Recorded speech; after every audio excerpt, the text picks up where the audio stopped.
And welcome to the Get Back Coach, presented by Apollo Media. Very special guest today. We have a Big Ten preview today, and who better to bring on than Jeffrey the Greek from the Eyes on Big podcast. Jeff, how are we doing?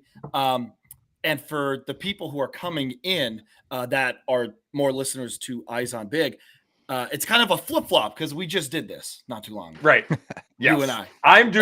I'm doing great because we are recording this on Monday evening, we are 33 days away from college football being back. It'll probably be 32 by the time most people listen to this, if they listen to it downloaded. So like Jay and I were talking before we got on, we're tracking, man. You get a couple weeks past the fourth and you start going downhill toward the season. Yeah, it's like I really don't want to wish my summer away, but also college football's back very soon. So it's like I know. It's that give and take. And I also like that we have Jay and Jeff here together because the last 2 years they've missed each other. Jay was on vacation, and then of course the tragic hurricane that rolled through last year. All right. I forgot that was why I missed it last Forgot year. about that. Yeah. Oh, you had a good excuse for that one. Pretty good excuse there. So I like that we have a full house for Jeff this time around. Yeah, I feel honored. I was starting to take it personally, Jay, but it's nice to see you finally. Yeah, it's great to be here. And Jake, I know you said you don't want to wish your summer away, but down here in Houston, I am definitely wishing my summer away. Ready to get this heat over with, ready to get into the heart of fall, and that's always college football season as things ramp up. And Jeffrey, again, glad to finally be on at the same time. Thanks again for joining us here. Always a pleasure to talk Big Ten football with you. Yeah, and love it. And then for people that wonder, Eyes on Big podcast, Spotify, iTunes. You can find me on Twitter. Is usually where the links come at for the podcast. So always happy. Yep. And so we're going to start off with your Iowa Hawkeyes. How do you think Iowa's looking this year, and what can you expect from this Hawkeye team that has honestly been pretty consistent? Oh, I don't know, the last 20 years. Right. Yeah. Awesome to start out with the Hawks. You always I want to try to portray cautious optimism with Iowa. I don't want to sound like I'm over speaking on my team. It's hard to remove the emotion when you're talking about your own team, but I'm kind of starting to dig where we're at in that, the Big Ten Media Days is obviously kicking off this week. The Cleveland Plain Dealer, right? Is that who always does the official rankings? Mm-hmm. Yep. Iowa's 7th. That's not bad. I don't think that's a disrespectful at all, but I love when Iowa is sliding into the season as kind of an overlooked team. We sure seem to, that suit fits us really well. So that, along with, there's things that I like about the team. Jay would, I think, appreciate that I would start out here. I think this is one of, if not the second, maybe third best offensive line in the Big Ten. And typically speaking, when a Kirk Ferentz team has a strong offensive line, Kirk Ferentz's teams just play strong. So that's definitely something that's positive for Iowa. No, that's huge. And speaking of Kirk, how long, because again, he's the longest tenured coach in the Big Ten. How long's he going to go, do you think? I mean, does he still have another 5 years in him? Is there pressure to kind of maybe get some more wins? So where do you think Kirk Ferentz, where do you think he is with that Iowa leadership right now? First of all, good job saying Kirk Ferentz, not Ferentz, as people oftentimes mispronounce it. But yeah, I think a lot of people thought for a little while there that he is one win away from tying, I believe, the Big Ten most wins all time as a Big Ten head football coach. So he'll, almost for sure get that this year. And I think the thought process was people thought that would be it. Once he gets that record, he would kind of hang things up. But if you listen to him talk, I mean, they were when I say they, I mean like the PR team of Iowa football and the Ferentz family and whatnot. They were pretty adamant to say that, he has no plans of retiring anytime soon. The joke is that he has no interest in being home with his wife. His wife has no interest in being in home with him. They have both publicly stated that. So me, I'm not quite ready for the KF era to be over. So I hope he keeps coaching. Yeah, and I mean, you look at the consistency. I think one of the things that we've seen with college football is a lot of turnover with coaching staffs, and especially nowadays with the transfer portal, NIL, where you can see rosters flip in a hurry. It feels like Iowa having someone who's been there for so long, having that ability to consistently keep a program in the top half of the conference.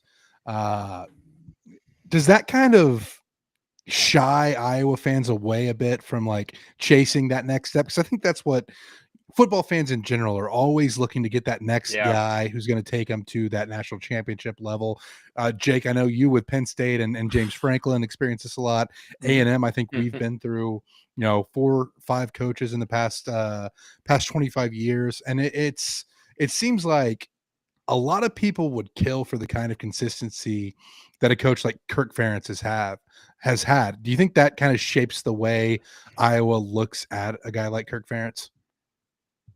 That's an excellent question.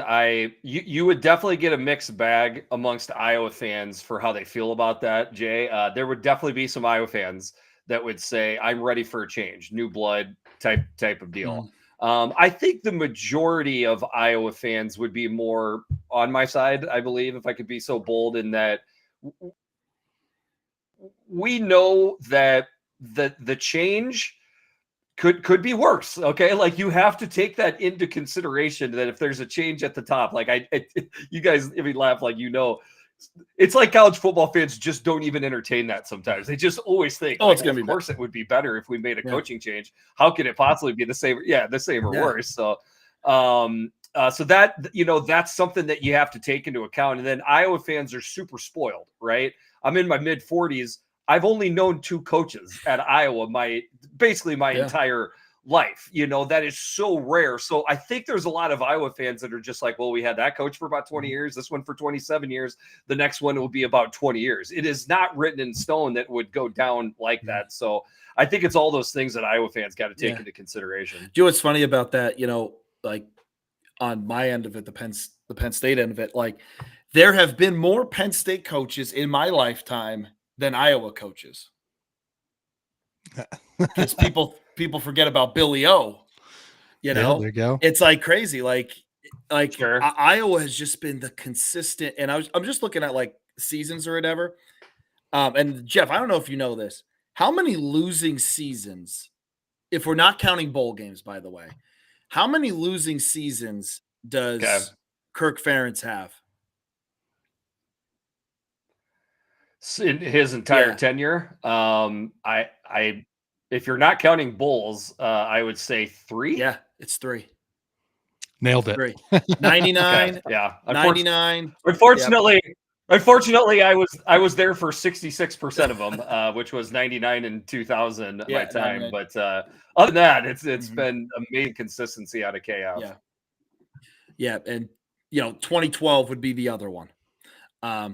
And I would just like to say, Jeff, I mean, as always, I am scared to death of Penn State rolling into Kinnick at night because I have a feeling it's going to be at night. I hope it's a big noon or maybe like a 3:30 CBS special, but Kinnick at night has some kind of voodoo magic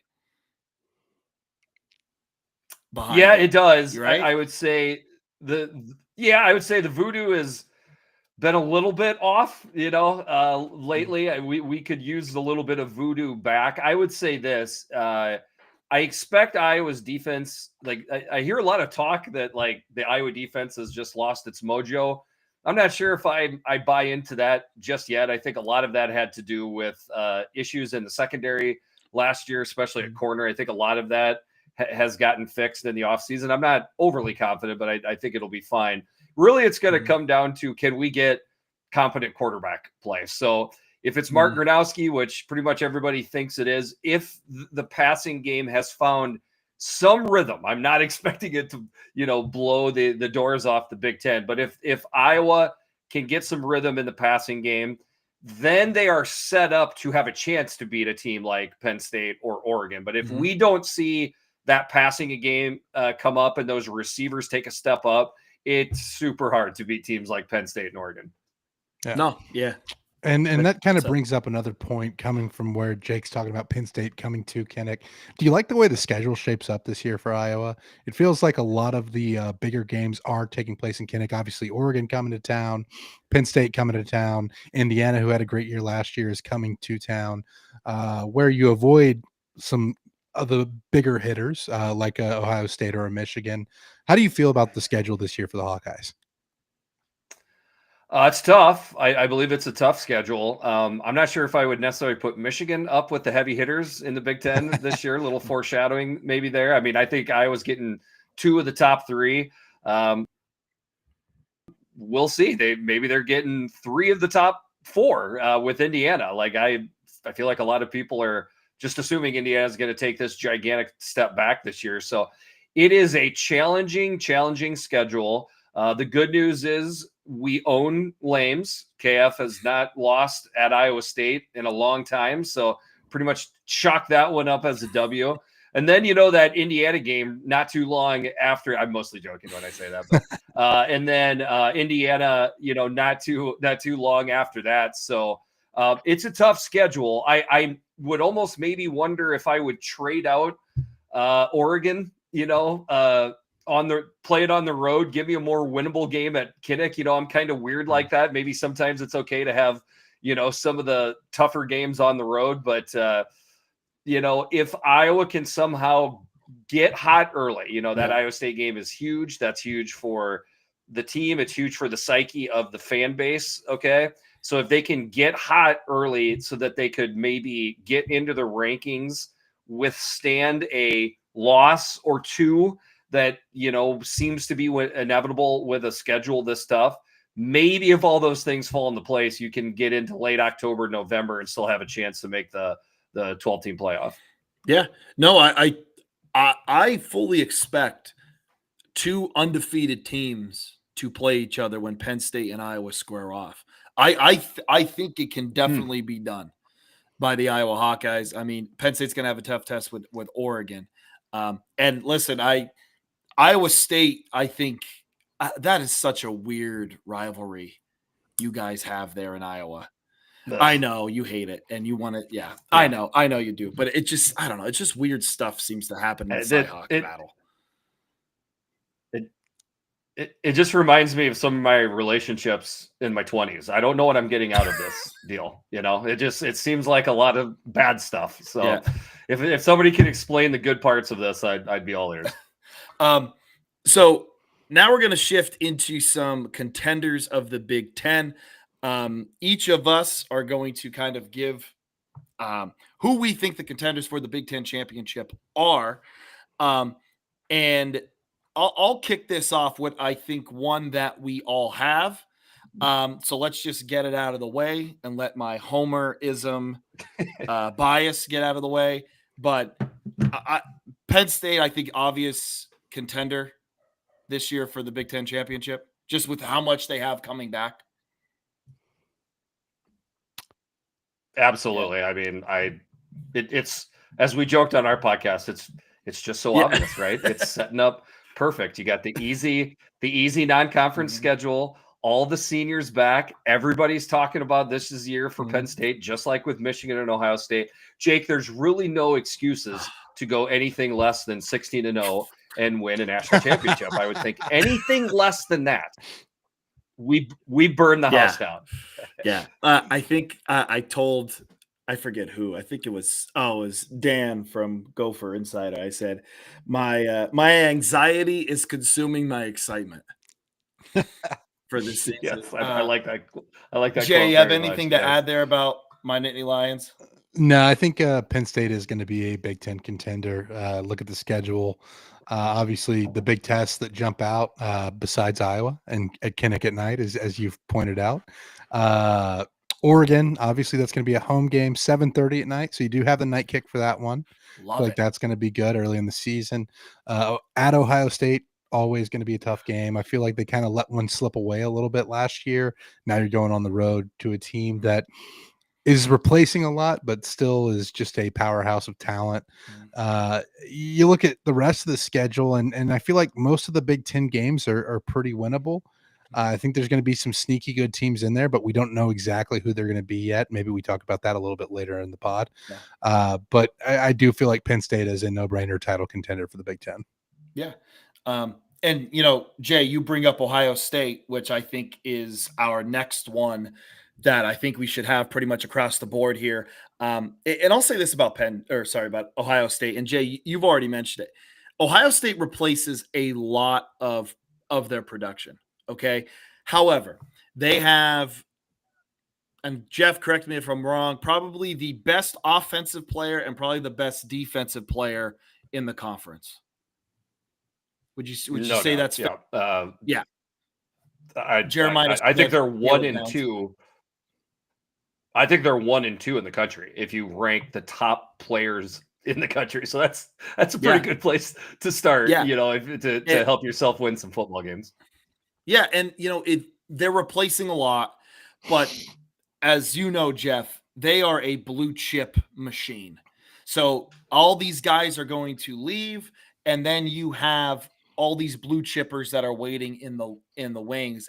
I think it does come down to Julian Sayin, big time. If you guys don't know, big time 5-star quarterback who has possibly the best receiver room in the country, probably definitely in the Big Ten.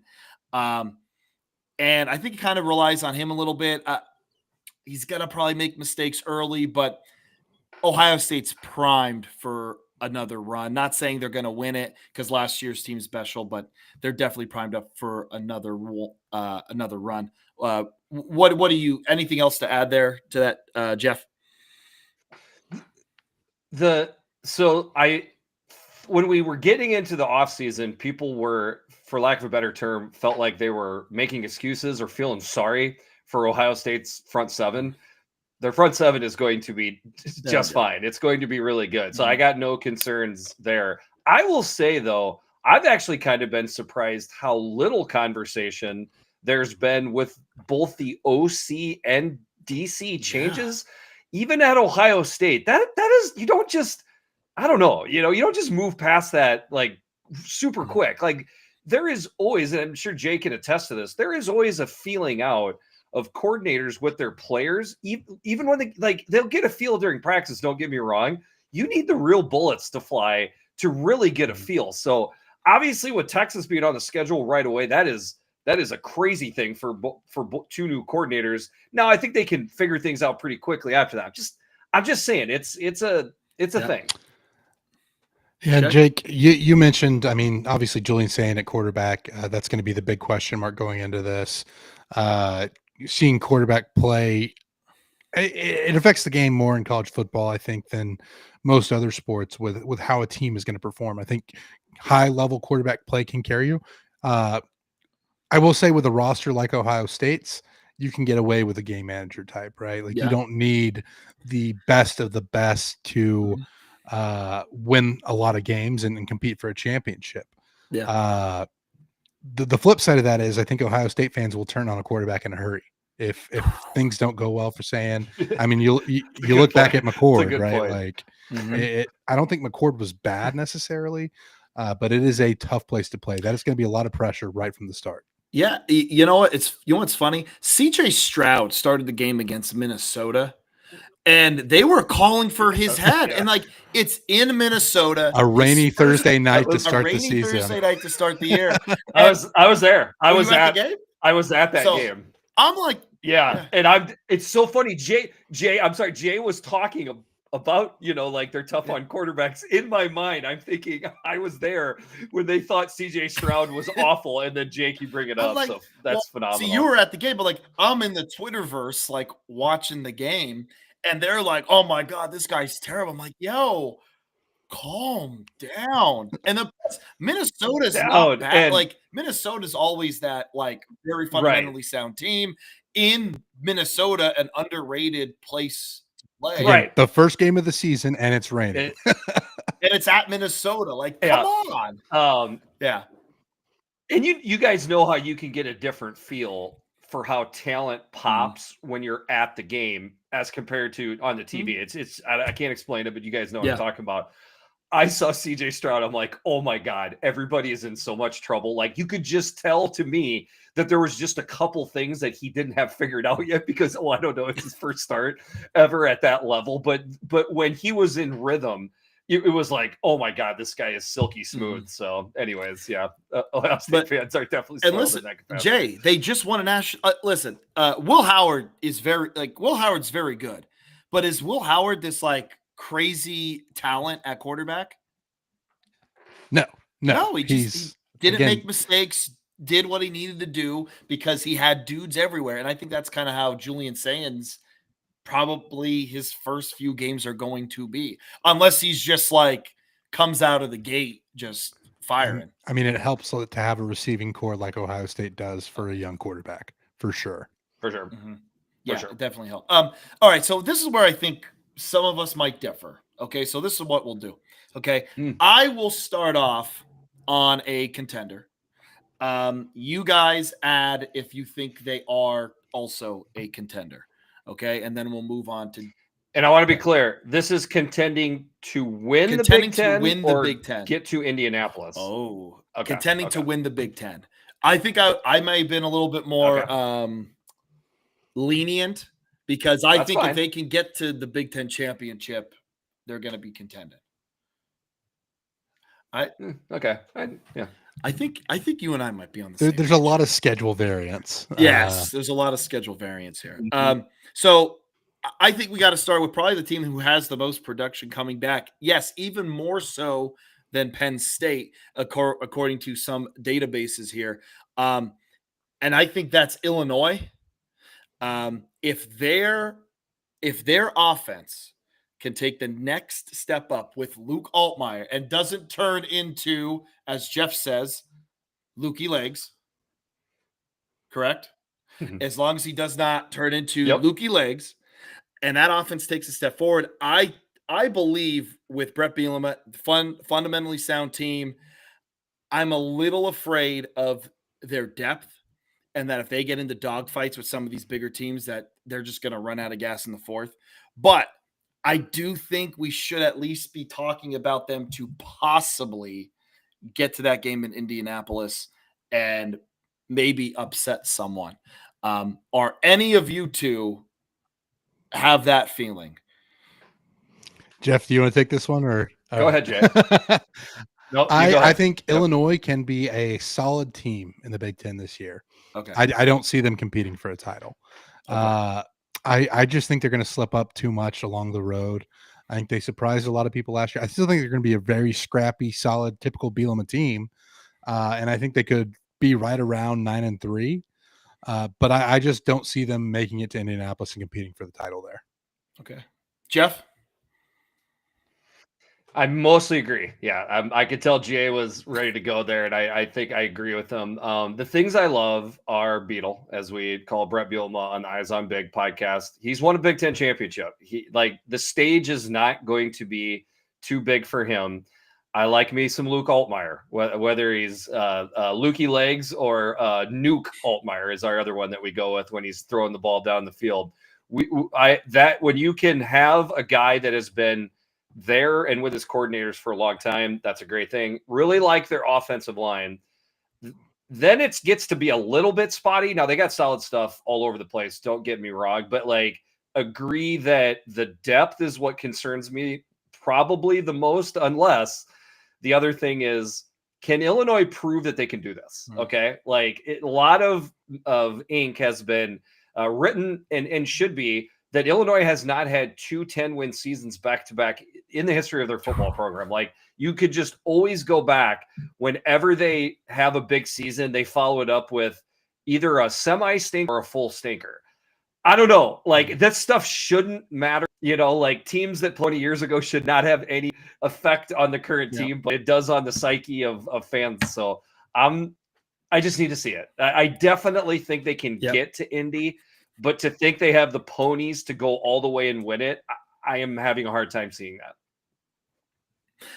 And you said about they haven't had 2 back-to-back 10-win seasons. I think it was 2 years ago.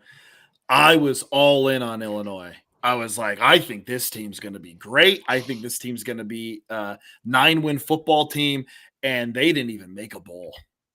Yes, I'm a little scared as well. Although I will say, even though I threw in contending, when we get to our tier list later on, I do have them outside of the playoff. So I guess we might all be on the same page, at least a little bit. I think so. Jay, do you want to go with another contender? Yeah. So I don't have a ton of true contenders in the Big Ten. I think there's really 3 teams that are in that conversation. I don't really see anybody else contending for the Big Ten title. We've already covered 2 of them in Penn State and Ohio State. The third one I have is obviously Oregon. And Oregon, I'm less high on than I am on Penn State and Ohio State.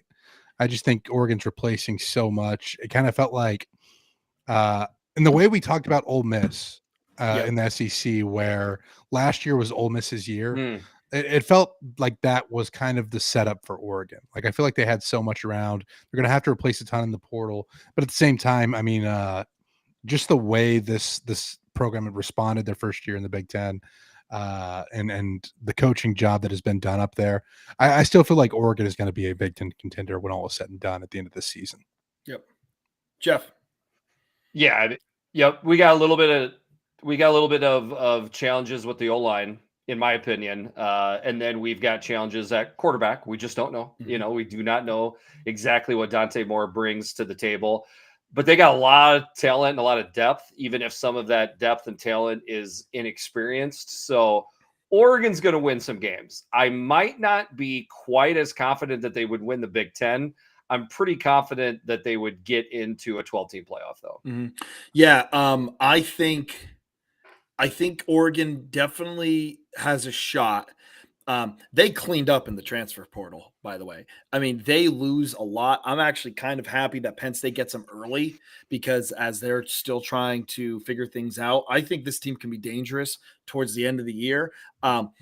Also, getting the safety from Purdue, is it Thieneman from Purdue, Darian Johnson from Northwestern. They got the running back from Tulane.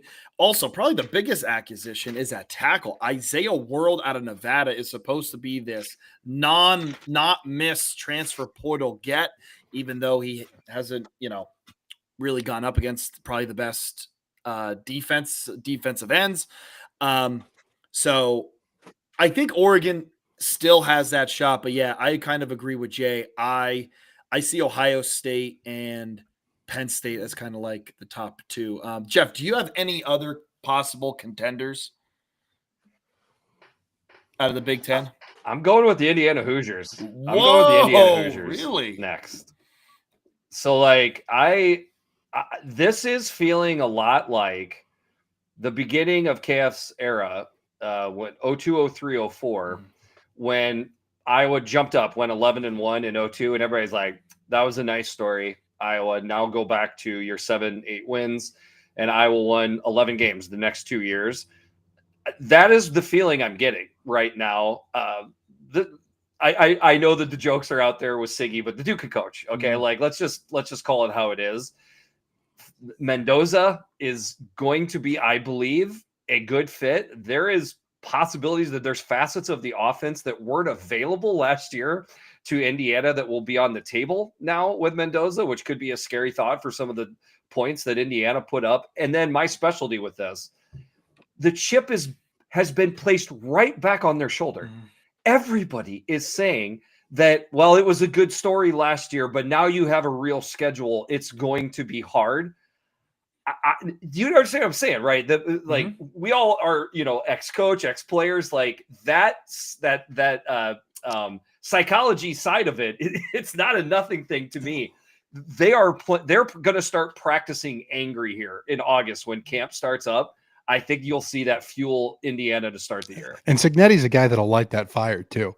We talk about it's the chip, the bulletin board material, right? the headlines from the offseason that are in there as you walk into the locker room. Signetti, I feel like, is a guy that's going to remind his guys of that and kind of stoke that fire, keep those guys practicing angry. I don't disagree with that at all. I think ultimately the depth is going to be what keeps him out of that title contention. But I do think that the people that expect Indiana to take a big step back are going to be sorely mistaken come fall. Yeah, Totally agree. I don't think it's a big step back by any means. I don't think they're going to recapture that magic. I think they're a 8 or 9 wins football team. I don't think they're going to get double digits. Again, they're still going to be a good football team. I just don't think they're going to get to that, 10-win mark like they did last year. I think it's a small step back, but not a big one. I think that's fair. Jay, do you have any other contenders for us? No, again, Penn State, Ohio State, kind of that top tier, and then Oregon is like a third possible contender. Okay. All right. So let's move on to surprise teams here. Jay, do you want to start off? Yeah, I can start this one off. So I'm looking at the teams in the Big Ten, and I just feel like it's so wide open, and I'm trying to think of like my level of surprise. I think the team that I'm going to start off with, though, is Nebraska. I do think that they can be a team that jumps up and knocks off some of the top teams. You get Raiola another year in the system. Has had some time to figure it out. I feel like Rule's kind of getting into his groove. He's a guy that I think needs a year to like kind of build that culture that he has. I think he needed a year at Baylor, and now you look at what he's done at Nebraska, and so far it's an obvious improvement. Although according to some folks, the bar was on the floor. You look at what Rule's doing, and I think this is a team that is primed to take a noticeable step up. I think they can get to that 8-win. Like, I don't think they're going to be a contender. I would have included them if that were the case, but I think this is a team that's going to surprise some people in 2025. Yeah. Jeff, do you kind of agree? Because listen, I know Iowa and Nebraska fans, especially online, have this weird new rivalry kind of with each other. And honestly, it's a lot of, I'm not going to choose sides, but some may believe that it is the Nebraska fans. And then others believe that it's Iowa, but again, I'm not gonna choose sides. But Jeff, but are you gonna buy stock in Nebraska taking the step forward? Yes or no? I'm going to buy stock in them taking a little step forward. So we're not going back to the are they going to make a bowl this year? Okay, like I'm very confident that they'll make a bowl with a game or two to spare for that. I believe they're still a year away. That's my hot take for Nebraska in the offseason. I believe the Tony White exit at D coordinator is a big deal. I felt like he was a really talented defensive coordinator. I'm not saying a huge drop off, but something that will take some time. They've lost a lot from the front seven, D line especially. Like we are talking about, some big ponies up front. I'm not as in love with their offensive line and receivers as some seem to be. Okay. I'm not saying the O-line is bad. I'm not saying the receivers are bad. I really like Key as a wide receiver, but it gets really thin pretty quick after that. So just like overall depth, I'm just a little concerned, like I think there's going to be somewhere in the middle of the season, a couple snags in a row with their schedule.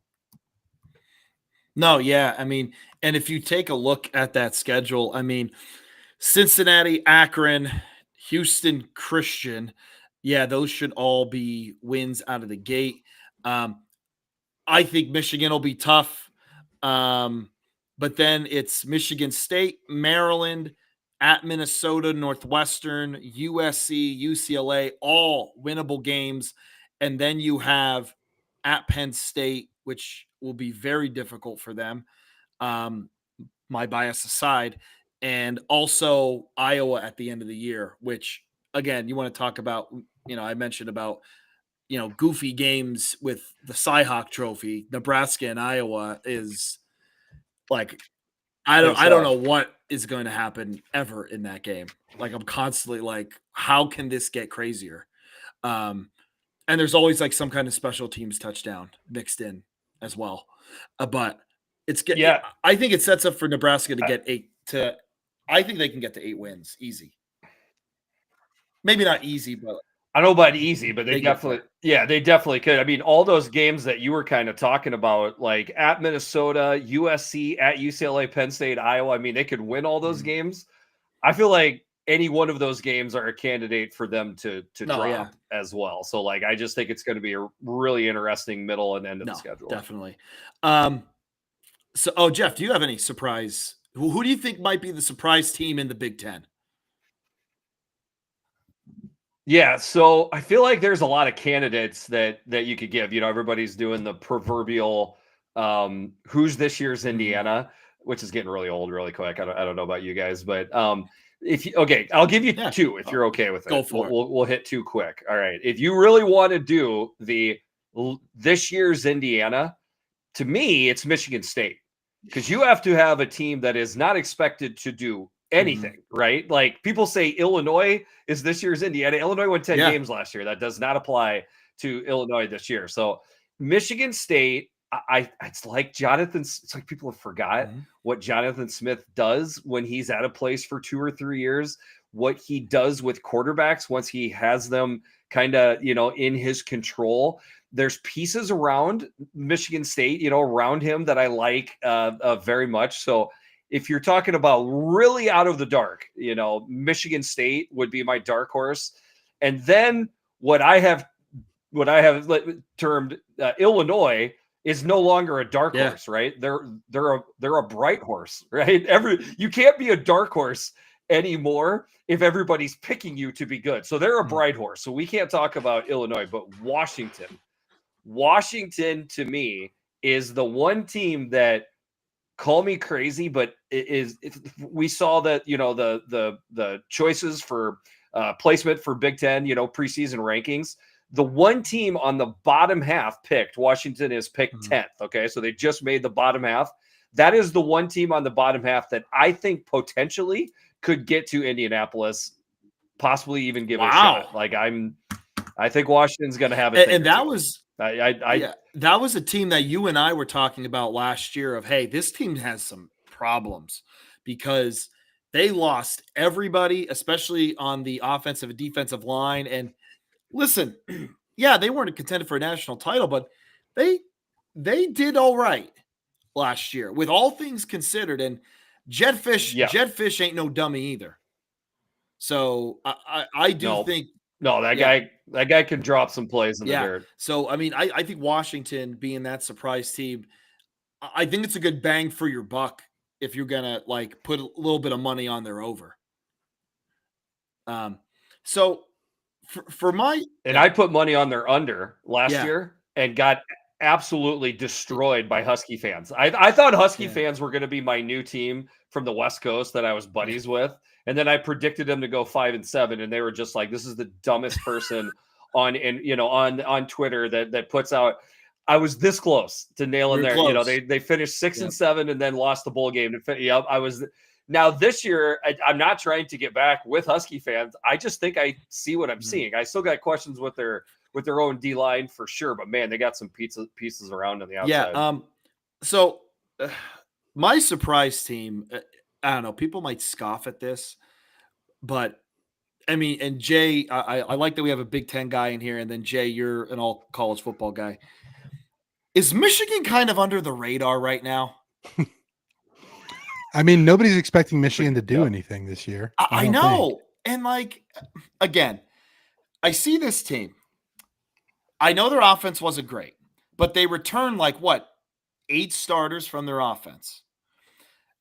I don't think their defense has ever really been a concern, even though they are losing guys on their defense. So if the defense just stays the same and the offense gets better with a schedule, might I add, that if they beat Oklahoma, okay, they have to go to Oklahoma, which I believe that they can do. All right. If they beat Oklahoma, they can beat Nebraska. they can beat Wisconsin, USC, Washington, Michigan State, and then Purdue, Northwestern, Maryland, and then before the game. Like this. So again, I know it's Michigan, but like I feel like no one is talking about them. And if they beat Oklahoma, they might very well be undefeated or one loss going into that Ohio State game. I mean, am I crazy to think that Michigan can fly to 10-2 next year and get into the playoff? Am I nuts? I mean, stranger things have happened, but Yeah. I just don't see it. Jeff? I'm dying laughing here because we went through all the contenders. We got like 6-7 teams deep, and Michigan came up. I'm laughing inside my head, like, what are we doing here? But I think everybody sees the same deal, which is it does not matter back is. If you are starting true freshman at quarterback in the Big Ten, it's going to be tough. Or the SEC, like it's just, that is a tough situation. Along with, we haven't seen Sharon Moore like do this, like he's still a young coach himself. We've got a new offensive coordinator in as well. So I think people just assume there's going to be a clunkiness about Michigan this year until they figure things out. And I'm not here to dissuade people from that. Like, I think that's what I see too. But then, Jake does a good job of like laying out the schedule. If they can get hot and find a groove where they've got they're playing total football, team football, like don't let the offense get you in trouble.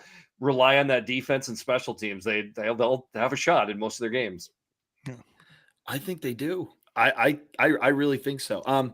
So Jeff, how about you give us a disappointing team? Who is a team that maybe is expecting to take the next step and won't, or a team that is suspected to do pretty well but isn't going to meet their expectations? I mean, the funny thing is, I had Michigan written down there. It because it just came out today. Michigan's picked 5th. Okay, in all honesty, I thought they'd be picked 4th. I thought the media would just slide them into that 4th place spot right in front of Illinois. So it was kind of amazing to see Michigan. But those two teams right there, Illinois, Michigan, one of those two teams is going to finish below 4th and 5th. I'll just make that call right now. Yep. Jay? I feel the same way about Michigan. I just feel like the expectation is so much higher than where they're actually going to deliver. And I think it's going to be a real struggle for Michigan in 2025. This is sick. This is like a sick joke for me that I am the one saying, hey, I think Michigan, like, let's pay attention here.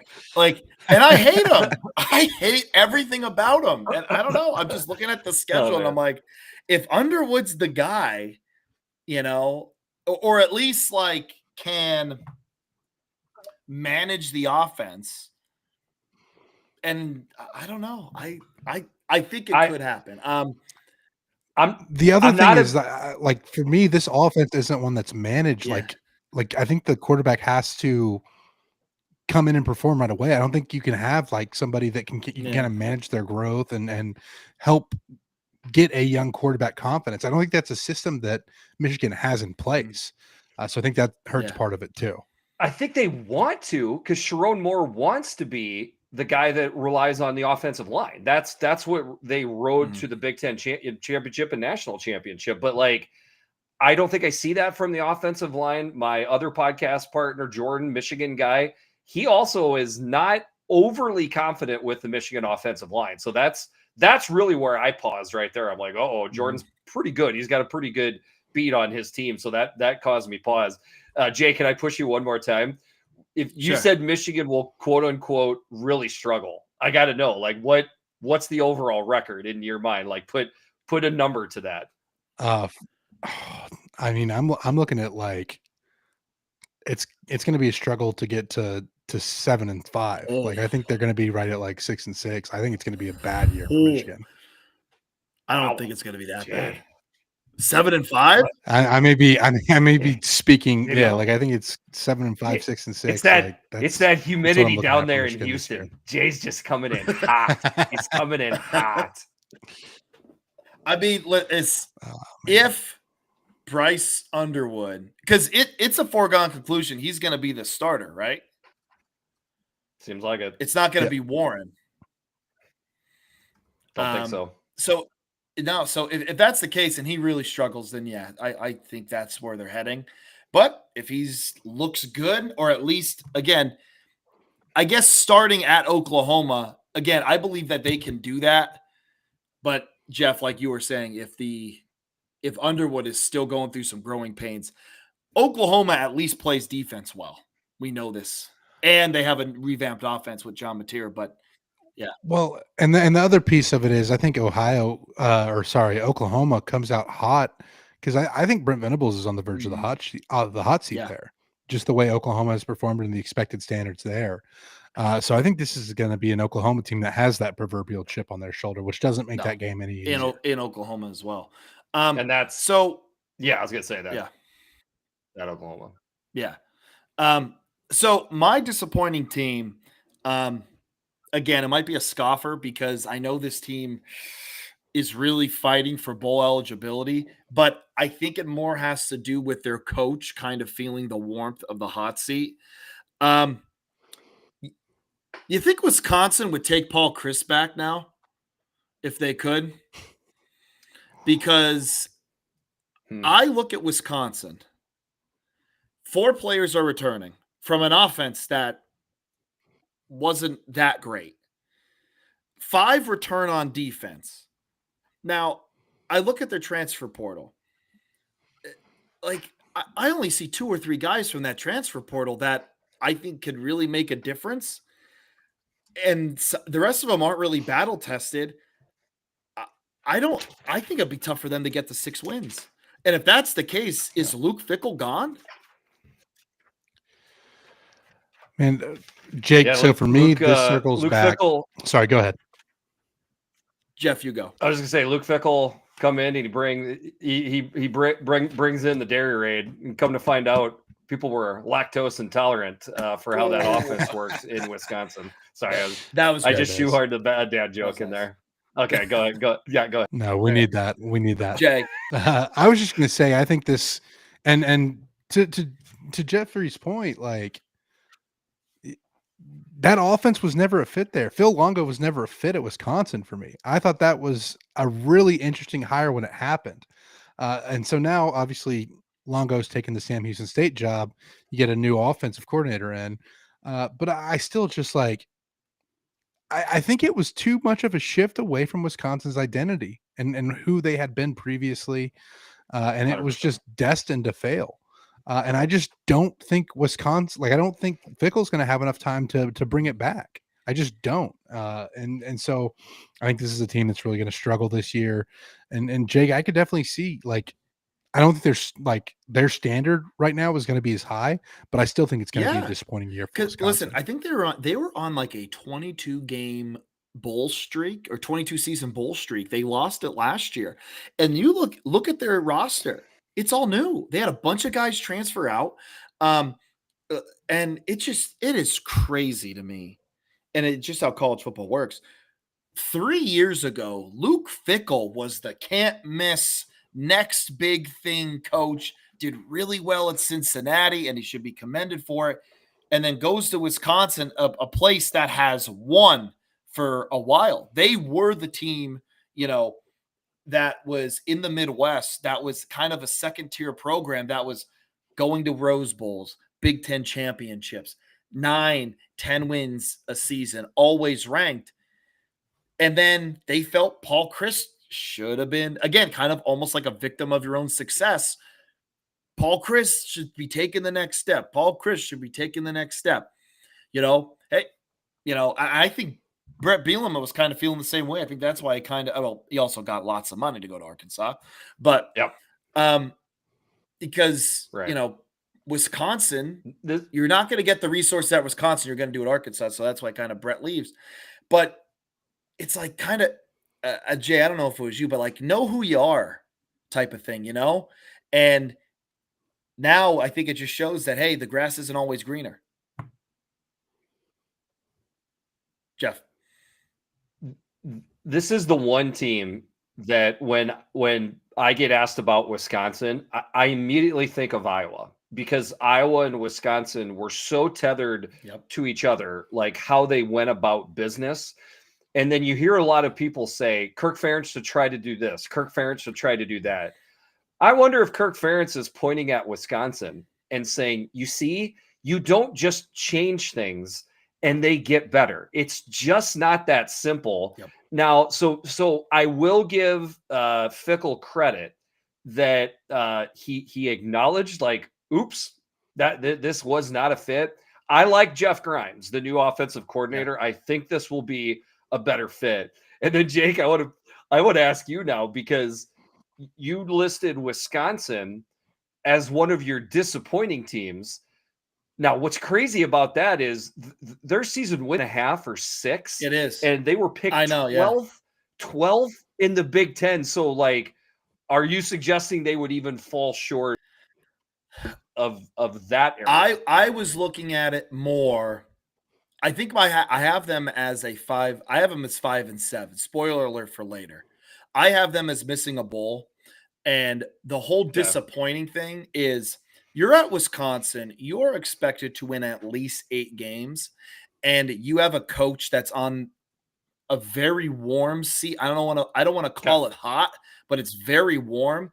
So the disappointment comes from, you're in year 3 of this can't miss next big thing head coach, and you just went back-to-back years not making a bowl. So I think that's kind of where the disappointment comes in. Makes sense. And I know people will kind of roll their eyes. Like, this team's supposed to be, their over-under is 5-5. Like, I get it. I was just kind of looking at it through kind of another lens, so to speak. So let's get into conference championship. Gotcha. Let's go into conference championship picks here. This is what's going to happen. People. I think I see where this is going. Penn State is going to lose in the horseshoe early in the season. And then at Indianapolis, they are going to exercise the demons, and they are going to beat the Ohio State Buckeyes for the Big Ten championship. That's my pick. There might be some bias on that, but that is my pick. Jeff, you don't have to give me a loser in the conference championship, but who do you think is your pick, Jeff? I'm not there yet. Still working through the old process. Here's what I will say is, I'm going to be pressed to pick Penn State to win horseshoe. Mm-hmm. And then here's the thing, though. Can Penn State still get to the Big Ten championship? Absolutely. But my prediction would be they will only win the Big Ten championship if they're not playing Ohio State in Indianapolis. So that some form of that would be my prediction. I will not pick Penn State to both beat Ohio State in the horseshoe and then again in Indianapolis. It would be some form of losing to them, but Ohio State picking up 2 losses in conference, and they play, Oregon or somebody else, and they pull it out. Understandable. Jay. It pains me to say this. I'm not an Ohio State fan. I think I do have a little bit more of a soft spot, not a true soft spot, but a little bit more of one after they kept Texas out of the national title. I was very grateful for that. But I do think it's Ohio State's conference to lose at this point. Obviously, we talked about some of the variables. We talked about depth and a new quarterback for Ohio State. But I think the pieces around Sayin are going to be good enough to elevate him even as he goes through his growing pains. And I think Ohio State is your Big Ten champion. Jay, I love that you did that. I love it, because if you and I both went Penn State, I would actually feel bad. I would actually feel like, no, it's not going to happen. So I like it. All right. So next up, it's which tier? Okay, Jeff. So this is, will this team, do you think they are more prone, make a bowl, not make a bowl, almost make the playoff, and then title contender? Yep. Okay, so you Gotcha, don't gotcha. gotta give me a national title winner. You don't have to give me, just what tier Yep. would you rank these people in? Okay, and Gotcha. first up is the Illinois Fighting Illini. Okay, and I think they just miss the playoff. They just miss it. Outside looking in, Jay. So I'm looking at this Illinois team, and Jake, I don't know that I'm as high on them as you are, but I have you in in the same spot. I think they're just missing the playoff, and they're going to be like 9-3 on the Yep. outside looking in. Jeff. I'm with you. Definitely make a bowl. And I just want to say, if they go 8-4, that's still higher than their season win total, which is at 7.5. And I think Illinois fans should still be happy if they have a chance to win a 9th game in a bowl. I still think that's a pretty darn good year for the Illinois Fighting Illini. Is that their win total 7-5? It's not. Yeah, it's not 7.5? high. I could look it up. Yep. You know what? Do you know what that 7.5. reminds me of, Jay? I'm getting PTSD from that West Virginia bet last year. Yeah. Yes. It was where the we same were thing. so sold on West the Virginia, over. the Vegas knows, and last Stinky year, cheese. Stinky Yes. cheese. last year, West Virginia had they went 9-3, and they had everyone coming back, and it's like, hey, here, like the Mountaineers, man, and man, and that over under was like 6.5 as well, and it was very bad. Lost money there. Yep. So I just looked it up. This was just from a week ago. It was 7.5. Don't like that. Don't like that. Smells. Jeff smells. All right, Indiana. I think Indiana's a bowl team. I think they're a bowl team. I'm not going to put them to just miss the playoff. I think this team goes around the 8-4 range. Jay. Yeah, I have them as a bowl team as well. I don't think they're going to be in the playoff talk this year. But I mean, stranger things have happened, and I'm going to sound like a broken record saying that. It's part of the unpredictability of college football. But Indiana, bowl team, not a team that's on the verge of making the playoff. Jeff. Ooh, got a little lag there. Oh, did we lose Jeff? You with us? I think I'm back. I'll try to go. Yeah, there we go. Nope. We're good. We're good. I got Indiana pretty much where you guys have them. I think I may tick higher. I think they're right. I think they're right there with Illinois, maybe just a touch higher. I think they'll flirt with getting the college football playoff, but if they finish right around 9-3, they're not going to get it. It's just unfortunate. But if you're the Hoosier football program, you're not going to get the benefit of the doubt. So but I think they'll be really close. Yeah. Next up is Maryland. Maryland, the Terps. I'm sorry, but Terps ain't making a bowl, baby. I think this might be the end of Loxley. Not returning enough, not doing enough recruiting. They get like one or two high-profile guys, and then the rest are, I don't know, a dime a dozen. Jay? Man, we're just in lockstep here. No pun intended. We got just a team that just feels like they're in a downswing. I feel like this goes through cycles, and there was some hope at some point during the Loxley era. There's just not right now. I don't have Maryland making a bowl Jeff? either. I'm the same. I think they can get closer than maybe people think, but it's just hard for me to see more than 4 or 5 wins. Yep. Next up is Michigan. Jay, start us off here. Michigan, what do you think? They're a bowl team, barely. Bowl team, barely. Which I think is my hot take, is that they're going to struggle to get to bowl eligibility. All right. Jeff? Little bit higher than Jay, but not much different. I mean, this seems like an 8-4 team to me that maybe gets better as the year goes on. All right. My spiciest pick. Michigan is going to backdoor their way in this thing. Because You're saying they're a playoff team. I think they're going to sneak in the playoff. I think they're going to sneak in the playoff at 10-2. Okay. I think it all depends on that second game against Oklahoma. I do believe they can beat Oklahoma. And I think if they do that, which I am predicting them to do, okay, again, USC, nothing to sneeze at. Washington, Nebraska, nothing to sneeze at. I think those are all winnable games. They'll lose at home, but a 10-2 Michigan team is going to backdoor their way into the college football playoff. Sorry, Jeff already went. Michigan State, Sparty. Jeff, do you want to start us off? Michigan State. Bowl team. Solid bowl team, but not much more than that. All right, Jay. Yeah, to echo everything that Jeff said. I mean, this is a bowl team. Solid bowl team is going to make some people very nervous when they play them.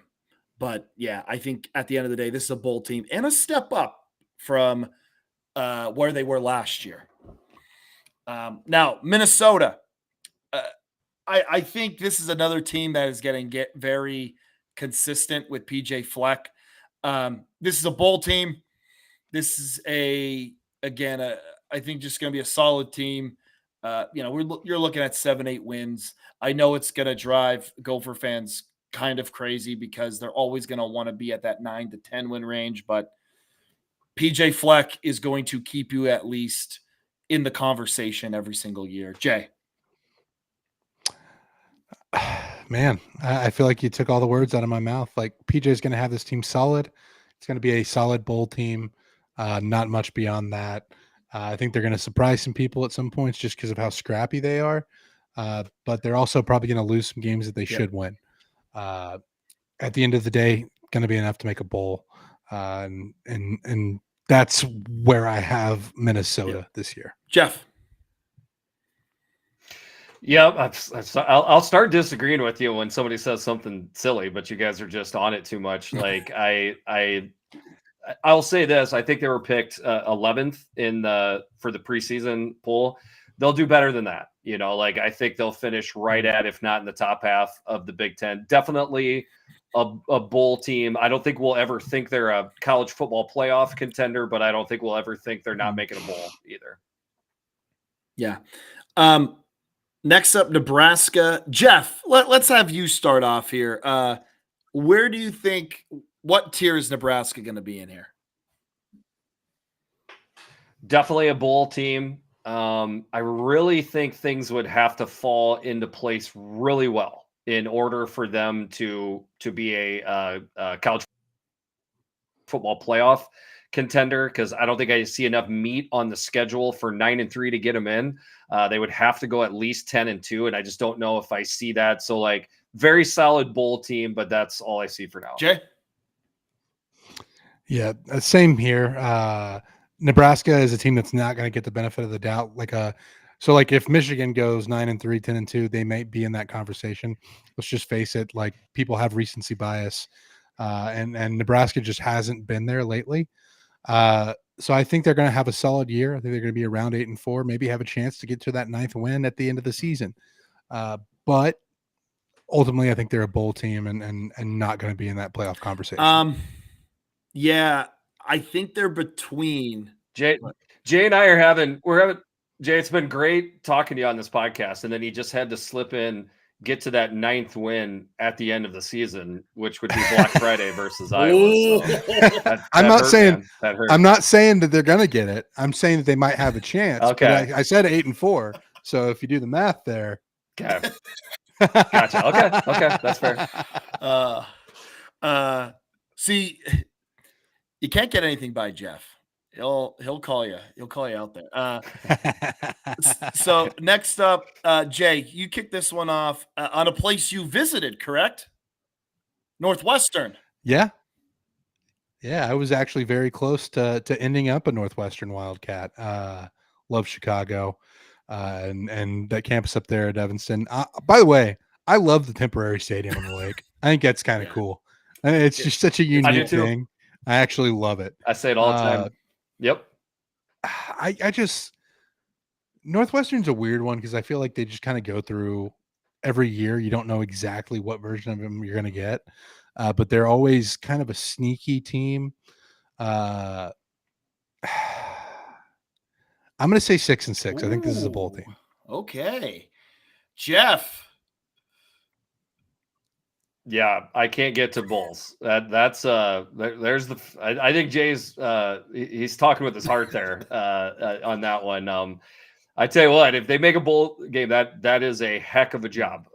So I don't think they're going to be awful. I don't think this is like a 2-win team, but like it feels 3 to 5 wins to me. I'm there too. I'm with Jeff on this. Not making a bowl, they're going to scare somebody like they always do. Not a bad team where you watch them, you're like, oh God, this team's terrible. Like it's just like, hey, you're not quite there yet. There are going to be a lot of tied games going into the fourth quarter that they're not going to be able to close out. I think that's the type of team we're going to be talking about here. I don't think we need to talk about Ohio State more than we need to. Title contender all around. Title contender. Yep, there it is. Yep. Jeff, I want you to start off with Oregon here. What tier do you think Oregon ends up in? It's weird. I swear Oregon is getting backed into a dark horse role here. Like I have been shocked at how many people have poo-pooed Oregon. We've done our own poo-pooing just on this podcast here. Heck, I've added into that. So like, listen, I think they are a definite Indy contender to win it, to get there, to get to the college football playoff. All that's on the table. Here's my fun little take. I believe there will be not one, but 2 3-loss teams that get into the college football playoff this year. One from the Big Ten and one from the SEC. And I think Oregon would be the top contender that would still get in to the college football playoff, even if they wound up 9-3. Jay. Oregon is a playoff contender. I don't think they have enough experience to be a title contender. So I think they can make the playoff this year. I think they will make the playoff this year. And it might be a scenario like we're talking about with 9-3 and kind of sneaking their way in. But I don't think they'll contend for a title. So this is what I think is going to happen. And I think people who follow the Big Ten are going to get mad at this.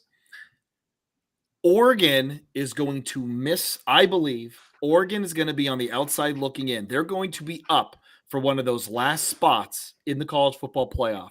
They are not going to get it. And a 5th SEC team is going to get in.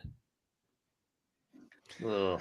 I don't think you're going to have 5 from one conference. I can see that happening, but I don't think it's going to be 5 from one conference. I think there's going to be so many 10-2 teams in the SEC that Oregon might end up in that 9-3, 10-2 range, and I think they're going to be left out. I honestly believe that they're going to get left out, and I know it's going to be terrible, and it's going to be bad, but I just think that's going to happen. I think 5 SEC teams are making it this year. I think it's more likely that a one-loss, somebody that loses in the championship game of like the ACC or the Big 12 makes it in rather than 5 SEC teams. No, that's also very that's also a fair argument as well. It could also be hey, you're going to have a second or maybe a third ACC team if like 3 of them have like a loss or something like that. You know, depending on how things turn out. But I just think Oregon's going to get screwed. Yeah. And there's no telling what's going to happen in non-conference also play true. Too, but hey, they got OK State. They're going to be battle tested when they come to Happy Valley. I don't know if I feel that way about OK State, but we'll save that for the Big 12 preview. We'll talk that with Money Mac. All right, everybody. Penn State. They can do this, right? Like it can happen. It's not like crazy for me to think that this can't happen. Jay, please tell me it can happen. I think they'll be a contender. I think they will make the playoff and be a tough out for anybody in it. I don't know if they're going to win the title, but I think they're good enough to be a title contender. Jeff? Yeah, absolutely. I mean, Jim Knowles with the talent that's already on that defense. I love the fact that Aller has got now multiple seasons with the same offensive coordinator. I believe James Franklin has been getting out of James Franklin's way better and better every single year. I really like Penn State this year, and I'm not just saying that because I'm recording with Jake. It's what I've thought for some time. There's a lot of hype. This is the most hype a Penn State team has had since 1999, and unfortunately, we all know how that ended. Okay. I can feel the struggle, Jake, and like it is stressful. Yeah. Like I just had a thought today. I had a lot of work stuff going on, and I'm like, oh God, I don't know if I'm ready for Iowa football games. Like they're so emotionally exhausting, and it's going to be even more for you this year. I can't wait to watch you watch Penn State this year. That's going to be like side enjoyment for me. So coincidentally enough, one of the viewers right now, Purdue, we got Drew Vandervoort, Purdue alum here. Purdue thoughts. Well, Purdue's actually next up on our list. Listen, Drew, really quick. I like Barry Odom. Okay, I think Barry Odom is going to do good things at Purdue. I think they made the correct hire. However, unfortunately, I do not think the Boilermakers are going to be making a bowl this year. But I think it's a step in the right direction. Jeff, anything to go off of that? No, that's dead on. I mean, I think we should all we all know that Barry Odom can coach. We all think that it's like the perfect program builder for Purdue. 3 wins is their season total. I think they get over that. Okay. Like, I think they get a 4th win. Like, I think they can win all their non-conference games and sneak another one in. Jay? Yeah, for me, I mean, what we've all talked about is Barry Odom was one of my favorite hires of the offseason. I think the job he did at UNLV, and I really think the job that he did at Mizzou wasn't bad before he got fired. I think stepping into a situation where Gary Pinkel had been there for so long, and you didn't see Mizzou like drop off a cliff. So I look at Barry Odom, and I think he's the right hire. But I do think this is going to be a process. You have to give it time. I don't see Purdue getting to a bowl this year. I think they're going to be like Jeff said, getting at that 4-win mark is what we're looking at for Purdue. Yeah, Barry Odom was fired from Missouri because he was just like average. They were okay. Like that's why he was fired. So and right now I think Purdue would take a little bit of stability and a little bit of average with a guy who has shown that he can draw some stuff up, that he's a pretty darn good coach. So you got some better horizons for the Boilermakers out there. And I always think I'm Purdue adjacent too, because my younger brother's Allegiance. So I always got a soft spot for the Boilermakers. All right, Rutgers. Oh, Rutgers. I'm sorry, Rutgers. I don't think they're making a bowl. I think the schedule's tough, and I just don't see it. I think they go for like 5-7. Jeff? Yep, I'm with you there. I got nothing against Rutgers. If they make a bowl, it's 6 wins. It's right on the line. Their season total is 5.5, so that's what Vegas thinks as well. So if I think they're 5 or 6 wins. So if you put the proverbial gun to my head, I would say 5. Yeah, Jay. Yeah, I'm looking at the schedule, and I think I see 4 losses off the top with Oregon, Illinois, Ohio State, and Penn State. Jake, are they trying to make Penn State Rutgers a rivalry, like the Pennsylvania New Jersey thing? It's Rutgers, it's Maryland. Like, I don't know. I don't know if they're doing it on purpose. It always seems like they try and get the Eastern teams to all play each other, even though the divisions are gone. But no, it's not a rivalry. I know Rutgers hates Penn State. Penn State doesn't think about them, but yeah, it's like is it Mad Men or Suits? It's just like, I hate you, and it's just like, I don't think about you. I don't think about you at all. Yeah, that was Mad Men. Yeah. Oh man. Well, regardless, I see Rutgers as not getting to bowl eligibility. I just don't think that they're going to get enough wins. Because again, I'm marking off those 4, and then I look at like a Washington, who we've talked about as being possibly improved. We look at like Iowa. I don't think they win that game. And then at Minnesota, I think would be where you need to get your 6th win. And I just don't see it happening at that point in the season. So Rutgers not a bowl team for me. No. Next one, UCLA. Jeff, you want to start off with them? Because I'm actually very interested to see what you have to say about UCLA. Thanks for going to me, because I ain't got a clue. This is my biggest mystery team in the Big Ten. I don't know it. You had me on the podcast because I know these Big Ten teams. This is one I don't know, because like, what is it going to look like with Nico? I mean, does anybody really know? He definitely has talent.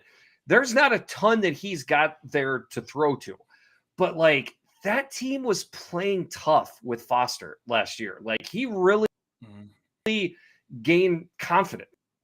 I gained confidence, I should say, with Foster. So like, I don't know, man, this is an absolute street team.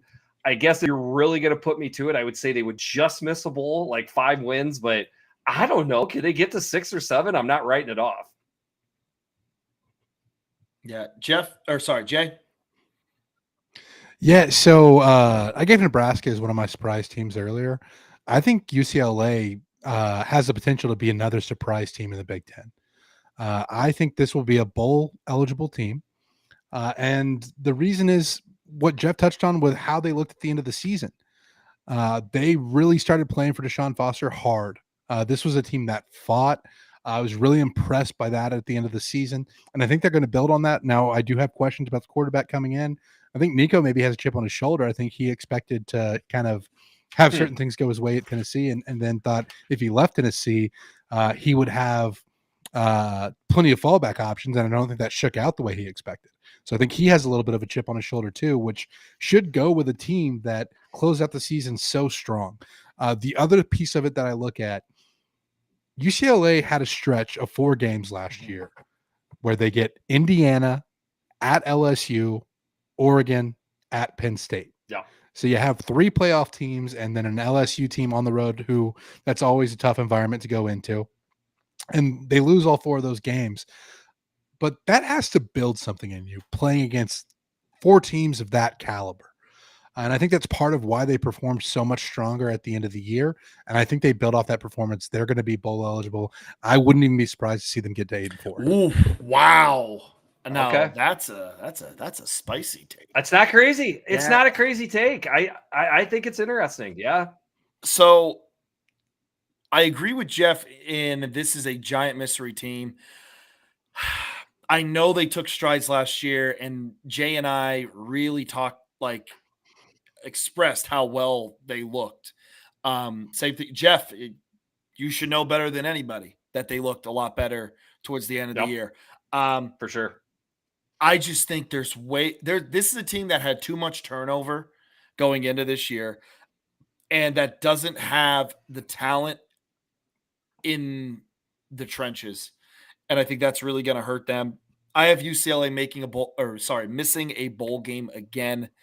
And I don't love it. And who knows? Maybe they'll fight. Like I said, I will say this. And, Jeff, I know you and I have our doubts on Deshaun Foster of, is he a good football coach? And we'll say this, those players are going to fight for him at least.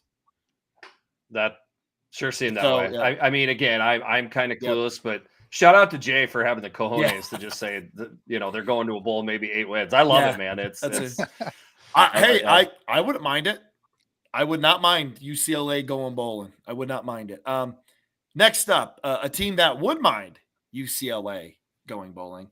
USC. I think USC is a bowl team.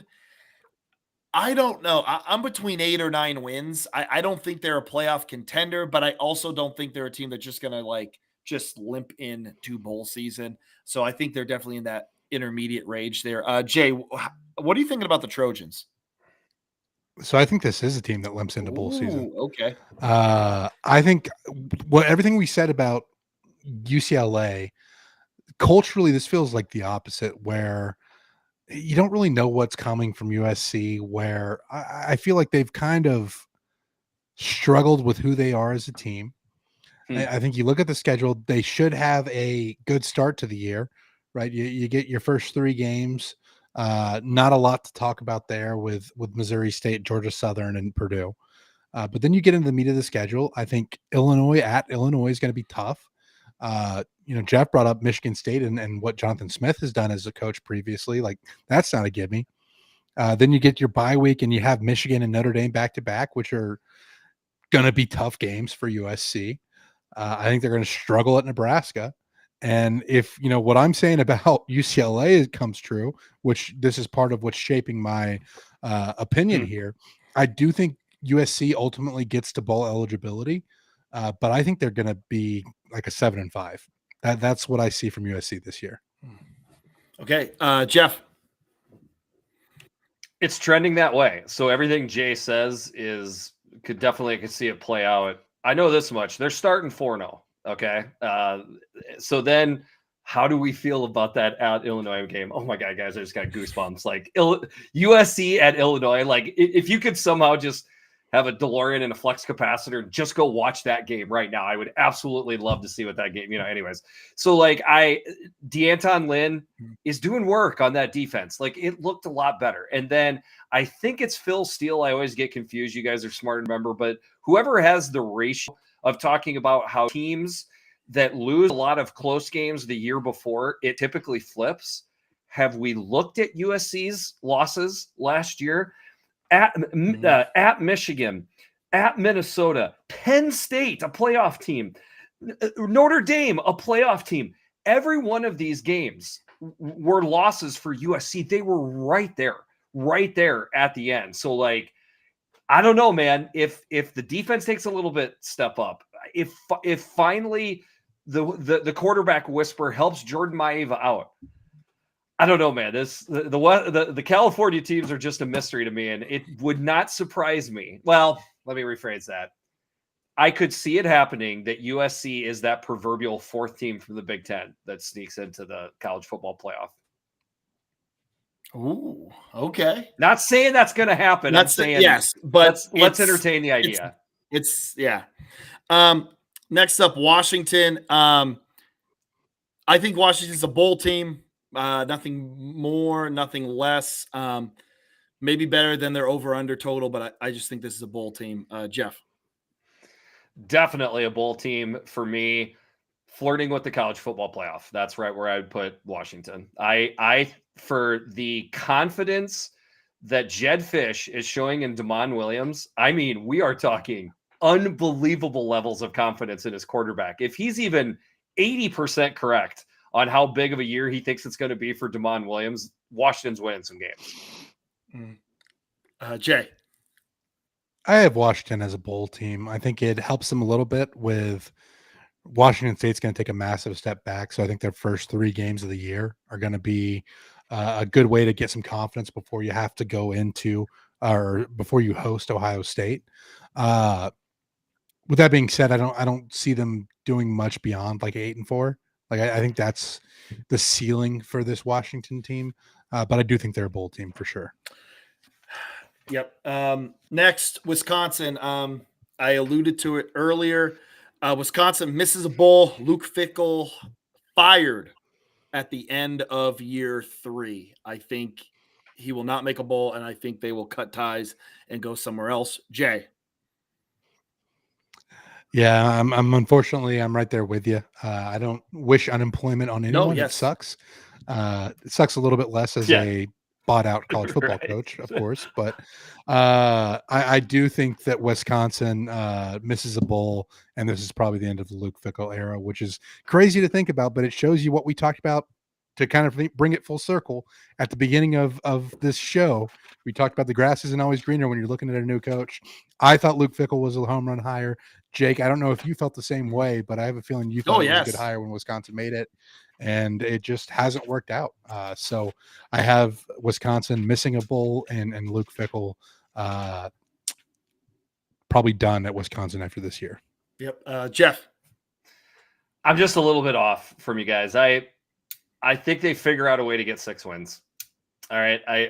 It's just, I think maybe it's so much of the Wisconsin success, over the previous 30 years, it might be having a problem just leaving my head, but like Luke Fickell can coach. He can still coach. Like, I think they have more of a fit for what they want. Here's my prediction. They're not going to beat Alabama, but they're going to look better against Alabama than people think they are. That alone will charge them up for the rest of the year. Okay. And lastly, Iowa. Jeff, lead us off here. Can I request to go third? Can I request to go third? Yeah, I want to sure. go third. Yeah, you guys start. All right, sure. I'll go first. I think Iowa is a team that gets close to the playoff picture. I don't think anyone believes they'll actually get in, but they will be at least playoff adjacent. So definitely a bowl team, but gets close-ish to the playoff picture. Jay. I think Iowa's a 9-win team. I think they're going to be right there at the playoff picture. I don't know if they get in again. Just so many variables in the playoff picture to determine that, but I think they're going to be right there with it. I look at losses to probably Penn State and Oregon, but I think they could knock off. Like, again, I'm down on USC this year, so I think that is probably a win. And then I'm really looking at that Indiana game as kind of a tell for how the season's going to go for Iowa. I think that could be kind of the make or break game as far as playoff contention versus not playoff contention. But for now, I'm going to have Iowa just outside the playoff looking in. Okay. Jeff. I love the positivity. I'm not far off from you guys. Don't see the playoffs. Just too many things would have to fall into place. But the one thing I would say is going back on kind of what I just talked about with USC. It sure. You guys, can I ask you this real quick? Does it seem like there's a lot of the sky is falling takes from college football people towards Iowa, or everywhere? am I just seeing that as okay? I think that's everywhere in college football. Okay, I don't think it's just an Iowa. I don't think it's just an Iowa thing. I just think that's college football minds. It's the general psyche of college football fans right now. Not to go off too much of a tangent, but like, I'm kind of sick of listening to podcasts that like 80% of the content is just bashing other programs or bashing other people. And I do not get it.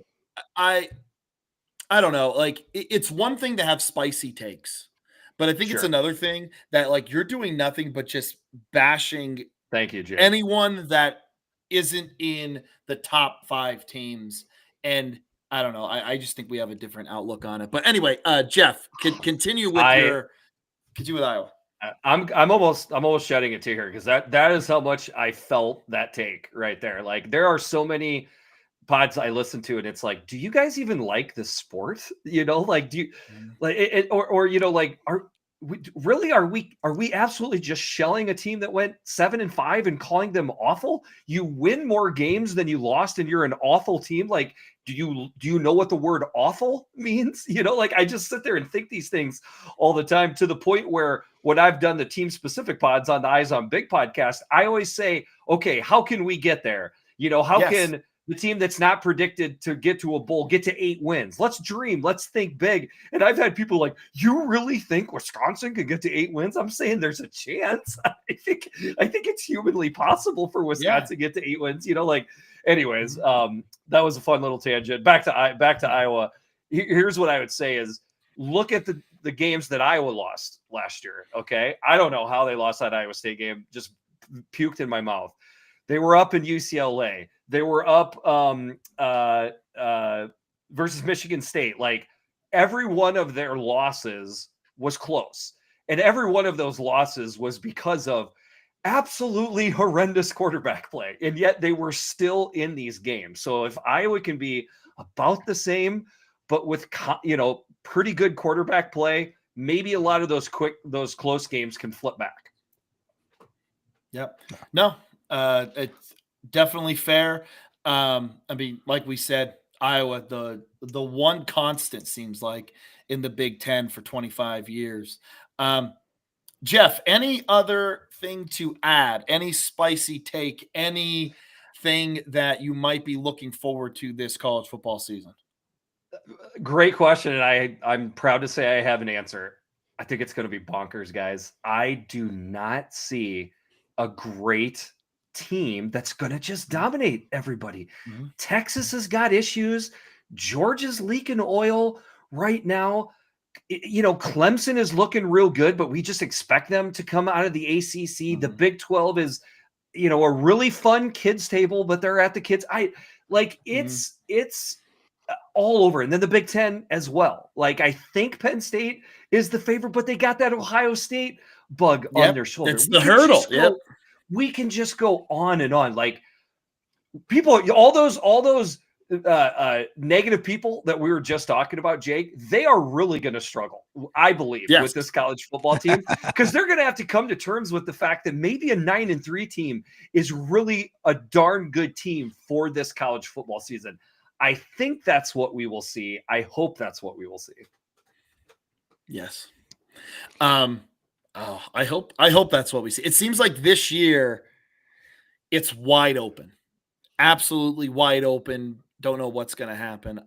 Jeff, please give everybody where they can find you on Twitter. Also plug Eyes on Big. Listen, Big Ten fans out there, Eyes on Big is, I think it's the go-to place if you follow a Big Ten team.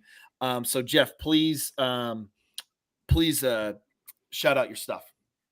That means a lot to me that you say that. We've been doing it a while. We've been doing it since 2018 before it was cool. Big Kurt and I, Jordan, are the main people that do the podcast. We talk all 18 teams. You have to be quick with it these days. If you do the math, just talking 5 minutes on 18 teams, boy, you got a long podcast. So we try to cover them all. I'm on Twitter at Jeffrey the Greek. I tweet out most of the stuff with the podcast. We're on all the platforms. So give us a listen. Into YouTube very much. I love this podcast. You guys are fun. You're good dudes, as we established. And finally, I can get, Jay, I can consider him one of my podcast brethren now that we finally recorded together. That makes me very happy. Yes. Yeah, Jeff, I will say the one thing that I do have, I'm reserving the right to be negative on is any team that runs the slow mesh.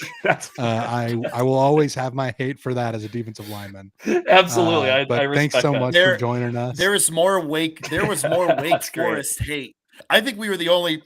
Jay might have been the only college football podcaster that hated Wake Forest football because of the slow mesh. Yeah, and it's. I respected Dave Clawson as a coach. I think what he did at Wake Forest was awesome. Except running the slow mesh, which I will stand my ground on. I despise it. It is terrible to see as a defensive lineman. Get it. All right. Well, from everybody here, check out Eyes on Big with Jeffrey the Greek. From all of us here, thank you and have a great week.